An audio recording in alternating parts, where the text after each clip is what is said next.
Assalamualaikum warahmatullahi wabarakatuh. Selamat pagi anak-anakku semua.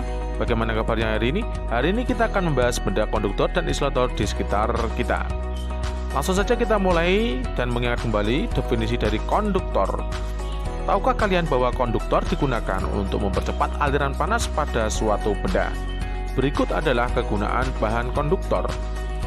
Manusia menggunakan bahan konduktor untuk memindahkan panas dengan cepat. Selain itu juga untuk mendinginkan benda dengan lebih cepat. Kumparan atau lilitan radiator di bagian belakang lemari es dibuat dari tembaga. Alasannya agar panas dapat cepat dialirkan dari lemari es ke udara sekelilingnya. Alat-alat memasak seperti panci dan penggorengan dibuat dari aluminium, baja atau teflon. Dengan demikian, panas dapat dialirkan dengan cepat dari api ke masakan.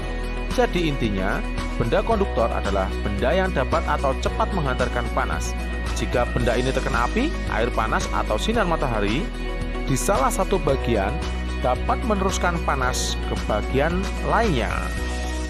Selanjutnya adalah isolator.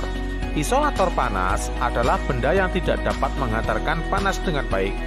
Benda ini jika terkena api, air panas atau sinar matahari di salah satu bagian tidak dapat atau lambat meneruskan panas ke bagian lainnya. Adapun contoh kegunaan konduktor dan isolator panas, coba perhatikan gambar berikut ini. Nama alat wajan, penggunaan alat untuk menggoreng, sifat konduktornya terbuat dari aluminium. 2. Sendok nasi, penggunaan alat mengambil nasi di dalam magic jar, sifat isolator terbuat dari plastik. Ceret, penggunaan alat untuk memasak air, sifat konduktornya terbuat dari aluminium, sedangkan sifat isolatornya pegangan ceret terbuat dari ebonit.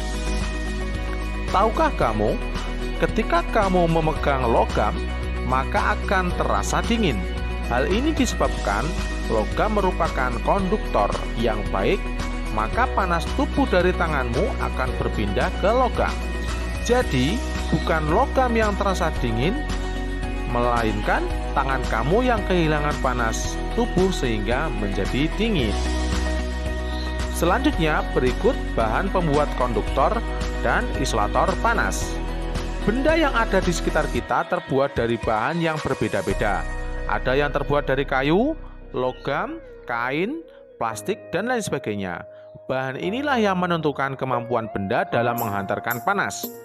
Kemampuan benda untuk menghantarkan panas berbeda karena sifat yang dimiliki bahan yang menyusunnya juga berbeda.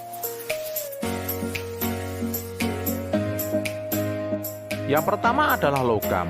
Logam adalah bahan yang memiliki sifat keras dan mengkilat, serta tahan terhadap suhu yang sangat tinggi. Logam juga dapat menghantarkan panas dengan baik, sehingga logam termasuk bahan konduktor.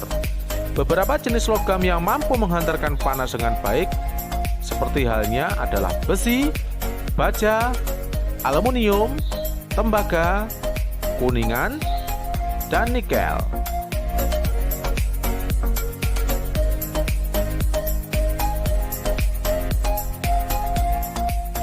Selanjutnya adalah kaca.